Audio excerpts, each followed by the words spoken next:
విధానపరంగా మేము చెప్పేది ఏంటంటే కాంగ్రెస్ ఇచ్చిన మాట నిలబెట్టుకోవాలి. కాంగ్రెస్ ఆ రోజు ఏం చెప్పింది?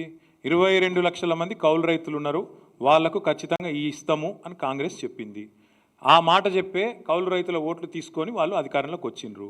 మరి కౌలు రైతుల ఓట్లు తీసుకొని అధికారంలోకి వచ్చిన కాంగ్రెస్ పార్టీ కౌలు రైతులకు ఎప్పటి నుంచి రైతు భరోసా ఇస్తుందని మేము వారు ఇచ్చిన వాగ్దానాన్ని నిలబెట్టుకోమని కోరుతున్నాం.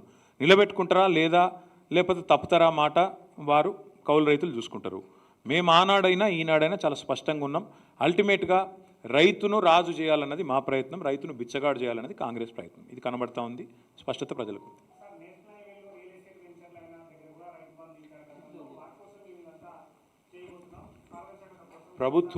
ప్రభుత్వాన్ని నేను స్పష్టంగా ఈ వేదిక ద్వారా అడుగుతున్నా. నేను రైతుల పక్షాన్ని అడుగుతున్నా, మా పార్టీ పక్షాన్ని అడుగుతున్నా. ప్రభుత్వానికి చిత్తశుద్ధి ఉంటే, ప్రభుత్వానికి దమ్ము ఉంటే గ్రామ గ్రామాన లెక్కబెట్టు. 80,000 కోట్ల రూపాయలు ఇప్పటివరకు ఏవైతే రైతు బంధుకి ఇచ్చినామో ఏ ఊర్లో ఏ రైతుకు ఎంత పోయింది పెట్టు. నిజంగా రియల్ ఎస్టేట్ ఎక్కడ జరిగింది, ఎక్కడ పైసలు పోయినాయి? నేను అనేది ఒకటే బ్రదర్, ఇవన్నీ పచ్చి జూటా మాటలు, దొంగ మాటలు. నేను అడిగిన అధికారులను ఎక్కడ పోయినా 22,000 కోట్లు మీరు మరీ కథ చేస్తున్నారంటే వాళ్ళు ఏమన్నారు తెలుసా? సార్ ఏం లేదు, మేము లెక్క ఏం తీసుకున్నామంటే సాగు చేసిన వాళ్ళు వానకాలం దాదాపు 1.5 లక్షల ఎకరాలు సాగు అవుతుంది. నార్మల్గానే యాసంగికి వచ్చే వరకు దాదాపు 60% 50% అవుతుంది. వాళ్ళు ఏమంటారు, ఆ మిగతా 40% అవుతుంది. ఇప్పుడు పత్తి రైతులు రెండో పంట వేయలేడు కదా. అదేవిధంగా నేను ఇంకొక మాట చెప్పడం మర్చిపోయినా, ఇప్పుడు పామాయిల్ తోటలు ఉన్నాయి రాష్ట్రంలో, మనమే బాగా ప్రోత్సహించినాం పామాయిల్. మరి వాళ్ళని కూడా ఈ లెక్కల్ని తీసుకున్నారు. అట్లే మామిడి తోటలు, ఇప్పుడు మా నల్గొండ జిల్లాలో బత్తాయి తోటలు ఉంటాయి. ఆ రైతులందరిని ఒకటే ఘటన కడుతున్నారు వీళ్ళు. నిమ్మ, బత్తాయి, మామిడి, దానిమ్మ ఒకటి కాదు, హార్టికల్చర్ పంటలన్నింటినీ కూడా వీళ్ళు లెక్కేంది.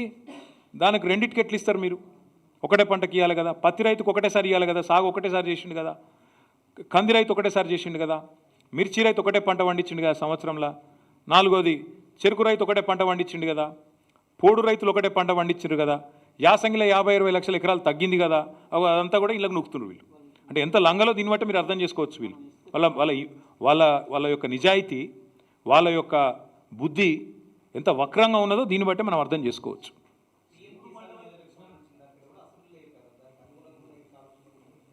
బ్రదర్ మళ్ళీ అంటున్నాను నేను, వీళ్ళు బీజేపీ ఒకటే లైన్లో ఉంటే మేము చేయగలిగింది ఏం లేదు.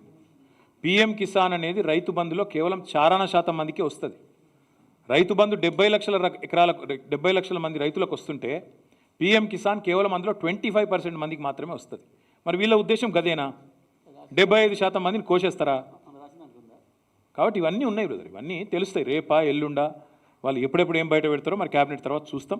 చూసిన తర్వాత మా కార్యాచరణ కూడా ప్రకటిస్తాం.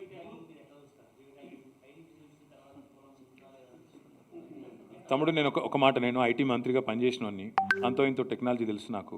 నువ్వు పైకి వెళ్ళి చూస్తే, సాటిలైట్కి వెళ్ళి చూస్తే, విమానంలోకి వెళ్ళి చూస్తే కింద మామూలు గడ్డి ఉంటుంది చూడు, ఏది బీళ్ళల్లో కూడా ఉండే మామూలు గడ్డి, అది కూడా నీకు పైకి వెళ్ళి పంట లెక్కనే కనబడుతుంది. ఏ శాటిలైట్కి అంత పరిజ్ఞానం లేదు. అది ఉన్నది వర, ఆడున్నది పత్య, ఆడున్నది వంకాయన టెంకాయ అని చెప్పే పరిజ్ఞానం ఎవరికి లేదు. కింద పోయి భూమి మీద రైతు నడితే రైతు చెప్తాడు నీకు, ఆ ఊళ్ళో ఉండే వ్యవసాయాధికారి కానీ చెప్తాడు. ఇదంతా కాదు బ్రదర్. ఇప్పుడు మా జగదీష్ రెడ్డి గారు అడిగిన ప్రశ్న కరెక్ట్. ఇలా చెప్పినారా నాకు అర్థం కాదు. వరంగల్ డిక్లరేషన్లో సాగు చేసేవానికి ఇస్తాం, ఉద్యోగస్తునికి ఇయ్యం, జియో ట్యాగింగ్ చేస్తాం, సాటిలైట్లను వాడతాం, ప్రమాణ పత్రాలు అడుగుతాం చెప్పిర్రా మీరు? అప్పుడేమో ఓట్ల కోసం అందరికీ అన్నీ, ఇప్పుడు కొందరికే కొన్ని. మేము అనేది గదే. ఇంత జూటా వ్యవహారమా, ఇంత చిల్లర వ్యవహారమా? అందుకే మేము మొన్న కూడా అడిగినా మళ్ళీ కూడా అడుగుతున్నాం, రైతులను బిచ్చగాళ్ళలాగా చూడకండి, రైతులను యాచించేటోళ్ళుగా చిత్రీకరించకండి, రైతులను దొంగలుగా వాళ్ళు పైసలు 22,000 కోట్లు కొట్టేసిండ్రు అని చెప్పి అనవసరంగా చిల్లర ప్రచారం చేయకండి. చేత కాకపోతే మాకు చేతనైతే లేదు, మేము అడ్డగోలు హామీలు ఓట్ల కోసం ఇచ్చినాం, చేతనైతే లేదు క్షమించండి అని కాళ్ళు పట్టుకోండి రైతులు. తప్పేముంది? మోడీ గారు చెప్పలేదా క్షమాపణ సంవత్సరం తర్వాత? గట్లే మీరు కూడా క్షమాపణ చెప్పండి, మాతో అయితే లేదు, మేము బేకారుగాళ్ళం చెప్పండి, ఏమున్నది అలా. Thank you. దండం పెట్టే అక్కర లేకుండా, దఫ్తర్ల చుట్టూ చక్కర్లు కొట్టే అక్కర లేకుండా రైతుకు రాష్ట్రంలో నేరుగా వాళ్ళ ఖాతాలో టైంకు టంచన్గా టింగు టింగు అనుకుంటే సప్పుడు అయ్యకుండా బ్రహ్మాండంగా ఖాతాలో పైసలు పడుతుండే. ఒకటి కాదు, రెండు కాదు, 73,000 కోట్ల రూపాయలు రైతుల ఖాతాల్లో వేసిన నాయకుడు 11 సీజన్ల పాటు కేసీఆర్ గారు. అదే మాదిరిగా 12వ సీజన్ కూడా మేము వేసేందుకు మొత్తం పైసలు జమ చేసి పెట్టినాం.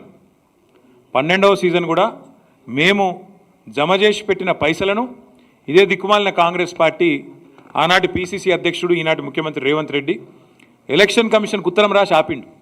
లేకపోతే అప్పుడు ఆ పైసలు కూడా మేమే వేస్తుంటిమి. 7,500 కోట్లు మేమే వేస్తుంటిమి. ఈ ప్రభుత్వం వచ్చింది సరే, డిసెంబర్ 3 నాడు 2023లో కాంగ్రెస్ ప్రభుత్వం వచ్చింది. వచ్చినాక ఈ రోజు వరకు ఇప్పుడు సంవత్సరం దాటిపోయింది. సంవత్సరం దాటిపోయిన తర్వాత కూడా రూపాయి కూడా రైతు బంధు రూపంలో ఈ ప్రభుత్వం వేయలేదు. రూపాయి కూడా అర పైసా కూడా రైతు బంధు కాంగ్రెస్ ప్రభుత్వం రైతులకు ఇయ్యలేదు. మేము ఆనాడు దాచిపెట్టిన పైసలు 7,500 కోట్లు ఏవైతుండేనో, ఏదైతే వీళ్ళు అడ్డుకున్నారో ఎలక్షన్ కమిషన్కి ఉత్తరం రాసి దాన్ని మళ్ళీ తర్వాత మేమిచ్చిన పైసలనే, మేము పెట్టిన పైసలనే వీళ్ళు ఇచ్చిండ్రు తప్ప వీళ్ళు వచ్చినాక మాత్రం ఒక్క రూపాయి కూడా రైతు బంధు రూపంలో ఇచ్చిన పరిస్థితి లేదు. ఇవ్వకపోగా మీకు యాదుకుండాలి వీళ్ళ మాటలు, వీళ్ళ డైలాగులు. ఇగో ఇది వీళ్ళు వరంగల్ డిక్లరేషన్ అని చెప్పి బిల్డప్. ఎన్నికలకు ముందు వరంగల్లో రైతు డిక్లరేషన్ అని చెప్పి రాహుల్ గాంధీ గారిని తెచ్చి ఒక పెద్ద బహిరంగ సభ పెట్టి రైతులను, రాష్ట్రంలోని రైతులను రాజులు చేస్తాం, కేసీఆర్ గారు మీకు అన్యాయం చేసిండు, మేము మిమ్మల్ని ఉద్ధరిస్తామని చెప్పి ఎంత బిల్డప్ ఇచ్చిండ్రంటే రైతు భరోసా కింద 15,000 ప్రతి ఎకరానికి ఇస్తాం, కౌలు రైతులకు కూడా 22 లక్షల మంది కౌలు రైతులకు కూడా ల్యాండ్ ఓనర్స్తో పాటు కౌలు రైతులకు ఇస్తాం. ఇది వాళ్ళ డిక్లరేషన్. అదే మాదిరిగా ఒకటేసారి ఏకకాలంలో 2 లక్షల రుణమాఫీ చేస్తాం, రైతు కూలీలకు కూడా 12,000 ఇస్తాం, బోనస్ 500 రూపాయలు ఇస్తాం. ఇక చాలా చెప్పిండ్రు కథలు. ఇక ఇది వాళ్ళ రైతు డిక్లరేషన్. వ్యవసాయ రంగానికి వాళ్ళు ఇచ్చిన హామీలు చదివితే చాటుతాడంత లిస్ట్ ఉంది. ఎట్లా ఉంది పరిస్థితి అంటే, ఎన్నికలకు ముందేమో కాంగ్రెస్ ఇస్తుంది రైతు డిక్లరేషన్. కాంగ్రెస్ ఎన్నికలకు ముందు రైతు డిక్లరేషన్ పేరిట బిల్డప్. కానీ ఎన్నికలు అయిపోయినాక ఇప్పుడేంది, రైతులు ఊళ్ళల్లో ప్రమాణ పత్రం అన్నట, గవర్నమెంట్కు రైతు ప్రమాణ పత్రం అన్నట్టు ఇప్పుడు